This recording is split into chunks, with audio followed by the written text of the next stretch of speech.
पराम्बा मां भगवती ने महादेव से जिज्ञासा करी, आप अपने कंठ में ये क्या मुंड मालाएं धारण करते हो? ऐसी तो माला मैंने आपके अलावा कहीं और देखी नहीं। ये क्या मुंड माला है? किसके मुंड हैं जो आपको मुझसे भी ज्यादा अति प्रिय है? देखो, आप गले में डालकर महादेव घूमते हैं। महादेव को तो महादेव ही है महाराज, उनकी कोई तुलना नहीं कर सकता। अगर हम स्वरूप में विचार करें तो शिव और पार्वती देखने में दोनों से बिल्कुल विपरीत हैं। भगवती जितनी सुसज्जित बैठी हैं, महादेव उतने अवधूत बैठे हैं। बल्कि हद तो यहां है कि इतनी विपरीतता है, दोनों के वाहन भी एक दूसरे के आहार हैं। जंगल में छोड़ दो तो शेर कभी बैल को छोड़ ही नहीं सकता। एक बात आपसे कहूं, ओ का अलग अलग होना प्राकृतिक बात है, पर अलग अलग होते हुए भी साथ में बैठना प्रेम की बात है महाराज। दोनों बिल्कुल अलग हैं। पार्वती जी सजी धजी बैठती हैं, महादेव बिल्कुल अर्धंग। भगवती के गले में स्वर्ण का हार होगा और महादेव भुजंग लिए डोल रहे हैं महाराज। ऐसी स्थिति। अष्टभुजी हैं तो ये पंचानन है महाराज। महादेव ने कहा, देवी मुंड माला आप ही की है। क्या मतलब? बोले, जितनी बार आपने जन्म लिया, इतनी बार आप प्रकट हुई, और जब आपने शरीर छोड़ा तो मैं आपसे इतना प्रेम करता हूं कि मैंने आपके उस शरीर के इस मुंड को अपनी माला में बनाकर धारण कर लिया। आप ही हो, मैं सदा आपका स्मरण करता हूं। देखो, बात तो जानने प्रसन्नता की बात है। पत्नी की कोई भी चीज पति लंबे समय तक संभाल कर रखे तो कितनी खुश हो जाएगी। वाह, सीधी बात है। इतनी आसानी से खुश हो जाए तो फिर पत्नी किस बात की। बात आपको पहले ही मान के चलना चाहिए। यहाँ सब बैठे पति पत्नी बड़े खुश हो रहे हैं मेरी बात सुनकर। बोले, महाराज ज्यादा पोल मत खोलिए। बोले, महादेव बात तो बड़ी सुंदर कही आपने। आप इतना प्रेम करते हो मेरे से कि मैंने जितने जन्म लिए आप उन सबको माला में धारण करते हो। धारण भी शरीर का मुंड भाग किया, अन्य शरीर का कोई अन्य भाग धारण नहीं किया।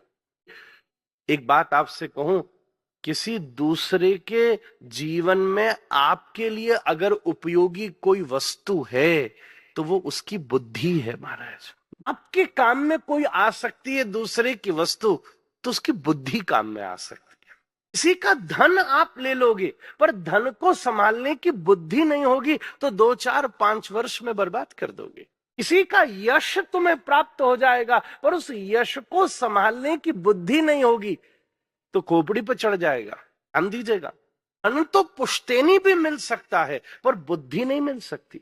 यश तो पुश्तैनी भी मिल सकता है पर बुद्धि नहीं मिल सकती। उलत्स के घर भी रावण पैदा हो सकता है। बात विचारशील है।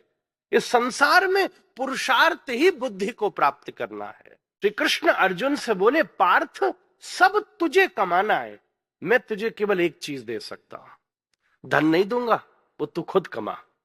यश नहीं दूंगा, तू खुद कमा। विजय भी मैं नहीं दूंगा, you have to fight your own fight. तुम्हें खुद लड़ना पड़ेगा अपने इस युद्ध में। तुम्हें ये सब नहीं दूंगा तो आप किस काम के फिर मुझे दोगे क्या? संग रह रहे हो।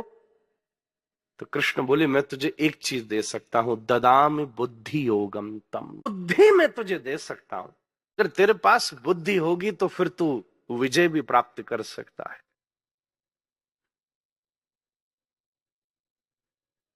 आश्चर्य की बात यह है कि आज हम दूसरे का सब कुछ लेना चाहते, बस उसकी समझ नहीं लेना चाहते। महादेव बोले, भगवती तेरे जीवन में जो तैने पाया है मैंने प्रत्येक जन्म में उसे इकट्ठा किया है, मुंड की माला धारण की। भगवती बड़ी प्रसन्न हुई। इतना प्रेम करने वाला कौन हो? हर जन्म में धारण करने वाली। इसी के साथ एक प्रश्न खड़ा हुआ। ऐसा प्रश्न पत्नी को ही खड़ा हो सकता है, ध्यान दीजिएगा। ये तो बड़ी अच्छी बात है कि आपने मुंड धारण किए, पर ये बताओ क्या जन्म मेरे ही होते हैं, आपके नहीं होते क्या? बार बार पैदा मैं ही हो रही हूं, बार बार मैं ही शरीर छोड़ रही हूं, और आपका क्या? आप पीछे से क्यों रह जाते हो? तब महादेव ने प्रसन्नता से उत्तर दिया, भगवती मैं कभी नहीं मरता। ऐसा क्या है आपके पास? बोले, मेरे पास एक अमर कथा है, अमर तत्व है।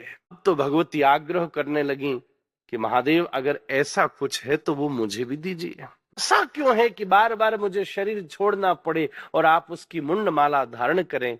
ऐसा क्यों न हो कि हम और आप दोनों संग सदा रहें। तो मुझे आपसे वो अमृतत्व चाहिए, वो अमर तत्व चाहिए जो आपके पास है। तो अगर मैं अर्धांगिनी हूं तो आपकी प्रत्येक वस्तु पर मेरा अधिकार है। महादेव बोले ठीक है, मैं तुझे वो अमर कथा सुनाता हूं, पर ध्यान से सुनना। और वो ऐसी बात है कि कहीं फिसल न जाए। एक एक शब्द, एक एक अक्षर आत्मसात करना पड़ेगा, नहीं तो भूल हो जाएगी। अमरनाथ ने बैठ करके अमर कथा सुनानी शुरू करी। थोड़ी देर में मन में विचार आया, देखो मानो या न मानो, कथा में कुछ भी कर लो, पर एक बात पक्की है, नींद बड़ी अच्छी आती है महाराज। चाहे